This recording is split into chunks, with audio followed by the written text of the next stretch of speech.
ออกไหมลูกกระเทียมลูกขยายลูก มีไหม ปีนหน่อยน้อยแบบเพื่อนแหละไม่ได้ตีได้อะตีได้โอ้ทางข้าวเดือดเลยทอดนี่ได้แล้วรู้ได้แล้วทอดเสร็จเองรู้ทอดเสร็จแล้วนี่เจ้าไม่แต่ไม่มามันยืดยาวนี่มึงรู้ลูกปิงบ้างอะไรโอ้เดี๋ยวจะเป็นไก่ทอดสดอีกเห็ดอันสดเดี๋ยวเนาะของอีโอใครโอทอดสดเอาเห็ดไหมปีงูยาวขึ้นยาวอยู่ปีงมาลายเดี๋ยวหันนี่มันยืดเลย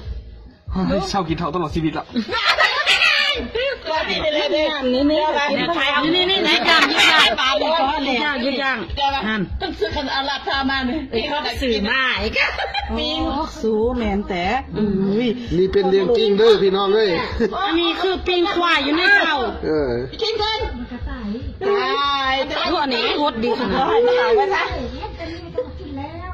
ยาอยู่ก่อนเท่านี่กูมีนี่ทุกคนเท่ากับเป็นตัวน้อยตัวนี้หลายๆนี่ยืดยาวซอจะไข่หมดไข่ว่าไข่แต่มันกำลังออกเว้ยนี่เศร้าแล้วนี่เด้อ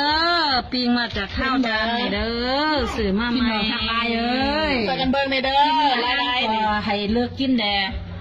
ไปเห็ดซุปเด้อไปสิกินน่ะโอ้ซูมงี้ละ